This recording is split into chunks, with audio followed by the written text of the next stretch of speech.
भारत और ऑस्ट्रेलिया का टाकरा होगा, वर्ल्ड कप कौन जीतेगा? ये सवाल तकरीबन लोगों के आंसर लोगों को पता है और लोगों को 90% तक यही लगता है कि ये मैच भारत जीत जाएगा। माइट भी शाम तक चीज़ें और हो जाएं, लेकिन अभी प्रिडिक्शन यही है कि India is going to win this world cup. Virat Kohli, बाकी सारे प्लेयर्स जिस तरह वो अनबीटन आए हैं पूरे वर्ल्ड कप में, कहीं 7 विकेटें, कहीं 8 विकेटें, कहीं स्कोर्स इतना ज़्यादा, और किस तरह उनकी विन की चीज़ें बड़ी ज़बरदस्त हैं। अच्छा, मुझे सड़कों पे बहुत सारे पाकिस्तानी मिले। मैं कोई क्रिकेट एनालिस्ट नहीं हूँ, ना ही मैं क्रिकेट पे तज्जिया देने जा रहा हूँ। मैं तज्जिया देने जा रहा हूँ being a health care professional, लोगों की ओवरऑल माइंडसेट और सोच के ऊपर जो उनका इंडिया को लेकर बन चुका है। और इसकी बहुत बड़ी वजह पूरी दुनिया में मुसलमानों का जो ग्राफ नीचे आ रहा है उसका इम्पैक्ट फैक्टर भी है।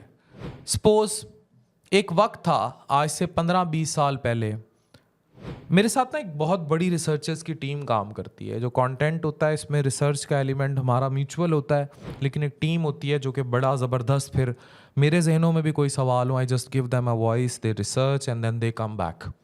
और उस रिसर्च में अल जज़ीरा और मल्टीपल फैक्टर्स इन्वॉल्व होते हैं। उन्होंने कहा कि पाकिस्तान और इंडिया को पिछले 10-15 सालों में आपस में जो इतना गैप आया है इकॉनमी का, ओवरऑल स्ट्रगल का, ये गैप लाने में बहुत बड़ा किरदार अदा किया है हमारी एक सोच ने। और वो सोच ये थी कि हमने पिछले 20 सालों में अपने लोगों के दिमाग में एक ही चीज़ घुसाई है कि पाकिस्तान से जिंदा भाग। यानी अगर आप इस मुल्क में पैदा हो गए हैं तो आप किसी भी तरीके निकलें। इसको वो और मैं डंकी सोच का नाम देते हैं। ये जो डंकी सोच है इसने लोगों का माइंडसेट बहुत बर्बाद किया है, इसने लोगों को बड़ा ख़राब किया है।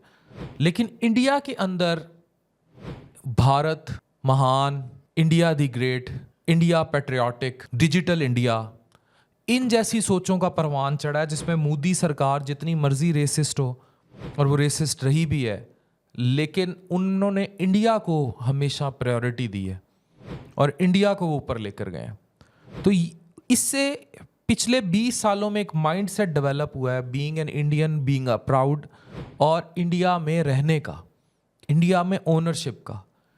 आज अगर आप 100 पाकिस्तानी और 100 इंडियंस को पूछें कि वो मुल्क में रहना चाहते हैं, मुल्क से बाहर भागना चाहते हैं, आपको कम से कम 50 से 60% इंडियन ये कहेंगे कि हम मुल्क में रहना चाहते हैं और हम यहाँ तरक्की करना चाहते हैं। लेकिन पाकिस्तानी शायद 95% आपको ये कहेंगे कि वो मुल्क में नहीं रहना चाहते। ये वो मेन माइंडसेट था मुल्क को डिसओन करने का, जिसकी वजह से पाकिस्तान बर्बाद हो गया।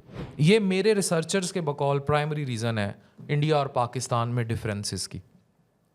अदर रीजंस पर आते हैं। आप सिर्फ वर्ल्ड कप के तनाजुर में ना देखें कि आप सेमीफाइनल में भी नहीं हैं और वो वर्ल्ड कप जीतने जा रहे हैं। आप इस तनाजुर में भी देखें कि हमारे यहाँ पॉलिटिकल इंस्टेबिलिटी अपनी पीक पर है, हमारा मुल्क स्टेबल नहीं हो पा रहा। करंटली और technically none of us know कि मुल्क किस डायरेक्शन में जाएगा। इवन जो मुल्क को चलाने वाले हैं उन्हें भी नहीं पता कि मुल्क किस डायरेक्शन में जाएगा। और ये भी बहुत बड़ी दूसरी रीज़न है कि लोग इनस्टेबल होने की वजह से, मुल्क की हालात की वजह से इस कदर परेशान हैं कि उन्हें लगता है कि ये मुल्क उनके रहने या उनके बच्चों के लिए सेफ़ हेवन नहीं है। और ठीक लगता है, जो हालात हैं ये सेफ़ हेवन नहीं रहा।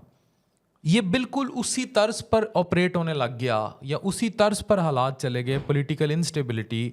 और ये आज से नहीं है, इसको लोग कहें जी ये रिजीम चेंज ऑपरेशन है, नो नो नो, ये पिछले 20-25 साल से मुल्क के अंदर पॉलिटिकल इंस्टेबिलिटी अपनी इंतहा को गई है और उसकी वजह से लोगों का मुल्क पर से एतबार उठ गया और लोग यहाँ रहना नहीं चाहते। ओवरसीज़ पाकिस्तानी बहुत दर्द रखते हैं दिल में पाकिस्तान का, जबकि पाकिस्तान में रहने वाले बहुत सारे लोग जहाँ दर्द दिल रखते हैं वहीं इस मुल्क से बाहर भी भागना चाहते हैं। It's very clear. और ये भी बहुत बड़ी वजह है कि हम भारत से बहुत पीछे रह गए। तीसरा, हमारा इकोनॉमी का डिज़ास्टर, और उसमें बहुत बड़ा कंट्रीब्यूटिंग फैक्टर ये था कि हम लोगों ने अपने यहाँ मौजूद लोगों को नई दुनिया के साथ पेसअप नहीं किया।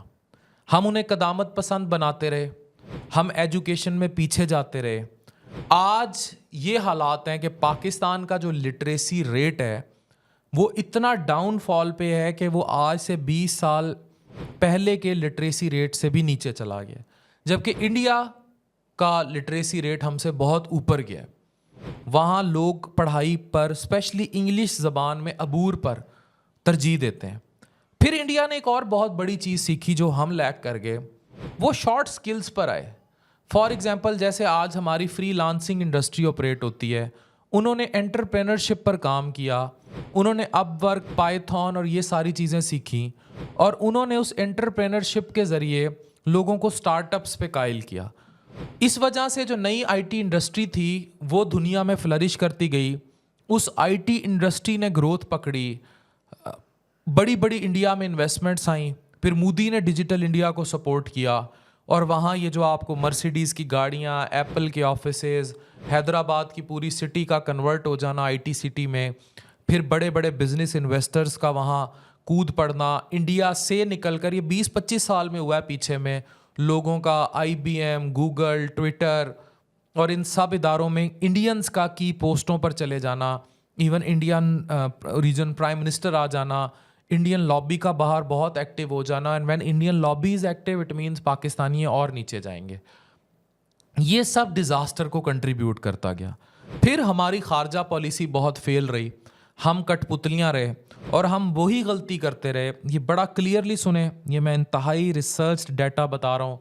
इट्स नॉट बीइंग के हम आउट ऑफ बॉक्स आके आपको माइक पे शुरू हो गए हैं। इट्स हाईली रिसर्च थिंग कि मिडल ईस्ट में जिस तरह तबाहियाँ आईं, सदाम हुसैन, कर्नल कज़ाफ़ी, एक वक्त था बिल्कुल उसी तरह पाकिस्तान ऑपरेट हुआ है। बीइंग ये कि आमिर जो थे, आमराना जमहूरियत को फ़रोग दिया गया, लोगों के सरों पे आमिर थोपे गए, और यही वो चीज़ है जो अब सऊदी अरब के ज़वाल का बाइस बनेगी, उनकी बादशाहत। ये जो बाहर की दुनिया के मफादात होते हैं, ये जितनी लॉबी है वेस्ट की इंक्लूडिंग अमेरिका, इनके मफादात बड़े आसान होते हैं to operate when they have to talk to a single handler. जब इन्हें किसी एक बंदे से बात करनी होती है तो ये इनके लिए बड़ा आसान होता है, बनिस्बत इनको कोई 35-36 लोग राज़ी करने पड़े। इसलिए वो चाहते हैं, and they like kingdomships like kingdom of Saudi Arab, अमारात, अमीर से बात की बात ख़त्म। वो डूबते इसलिए नहीं, उधर पैसा निकल रहा है, तेल निकल रहा है, जब वो ख़त्म हो जाएगा देखें इनकी ऐसी की तैसी फेरते। तो पाकिस्तान का तेल भी नहीं था, ऊपर से इधर बादशाहत का शौक बहुत था। तो वो जो आमरीत पिछले सालों में रही, स्पेशली गुज़िश्ता 30-40 सालों में, उसने भी पट्ठा बिठाया, और इवन 20-25 सालों में भी हम लोगों ने उससे सबक नहीं सीखा। ये भी पाकिस्तान के डिज़ास्टर की बहुत बड़ी वजह है। ये जितने भी लोग जो आमराना जमहूरियत या किंगडमशिप को फेवर करते हैं, इनमें ज़ाती मफाद का आंसर बहुत ज़्यादा होता है, डर जाते हैं, डरपोक होते हैं। जैसे वो तोरा बोरा की पहाड़ियों वाले साहब लेट गए थे और फिर डिज़ास्टर हुआ। मैं उस ग्वांतानामो बे में हम लोग बड़ी आवाज़ उठाते हैं, उसका जो वकील है जिसकी वजह से अभी आफिया से मुलाकात जो है वो मुमकिन हुई, उसने एक बड़ी प्रेस कॉन्फ्रेंस में, इन चीज़ों को देखा करें जो हमारे रिसर्चर देखते हैं, उसने एक बड़ी प्रेस कॉन्फ्रेंस में इस बात का एतराफ़ किया था कि ग्वांतानामो बे में अक्सरियत जो कैदी थे जो पाकिस्तान की साइड से इन्वॉल्व थे कहीं ना कहीं इस सारे अफ़गान चक्कर में, उनकी अक्सरियत 1000 किलोमीटर दूर कराची शहर से पकड़ी गई थी। और उन्हें किसने हवाले किया, इस बात का मैं ऐलान नहीं कर रहा, इसका ऐलान वो खुद कहता है वकील कि इन दी लाइन ऑफ फायर, जो भी किताब थी साबिक आमिर की वो पढ़ें आप, उसने खुद कहा है कि भाई हमने तो इतनी मदद की, हमने तो खुद पकड़ पकड़ के दिए। तो ये वाली जो चीज़ें थी, इट कंट्रीब्यूटेड ऑल्सो टूवर्ड्स डीस्टेबिलिटी। तो जो माजी की चीज़ें थी इसने बहुत ज़्यादा डीस्टेबलाइजेशन को प्रमोट किया। अब हम वे फॉरवर्ड हैं, अब हम पिछले 6-7 साल से वे फॉरवर्ड हैं टूवर्ड स्टेबिलिटी हैं, लेकिन जो माजी का गंद है और माजी की सोचें, इनको हमें साफ़ करना पड़ेगा। सबसे पहले I request all of you कि पाकिस्तान की ओनरशिप डेवलप करें, पाकिस्तान को ओन करना सीखें। अगर आप पाकिस्तान को ओन नहीं करेंगे तो तबाही आपके सर पे है। अगर आप इंडिया से compete करना चाहते हैं, अगर आप चाहते हैं पाकिस्तान वर्ल्ड कप जीते, real time world cup, not what that is happening today, तो आपको पाकिस्तान को ओन करना होगा। अगर आप उस ओनरशिप को नहीं ओन करेंगे तो आप तबाही की तरफ जाएंगे। दूसरा, आपको पाकिस्तान के अंदर डिजिटलाइजेशन लानी होगी। अब ये दौर ख़त्म हो चुके हैं। अब ये पुरानी कन्वेंशनल बेटे बेटी को डॉक्टर इंजीनियर बनाना, हमारे दौरों में मैं आपको बता रहा हूँ कि मैं तो अब बाबा हो चुका हूँ। हम तो एक पिछले दौर की पैदावार हैं।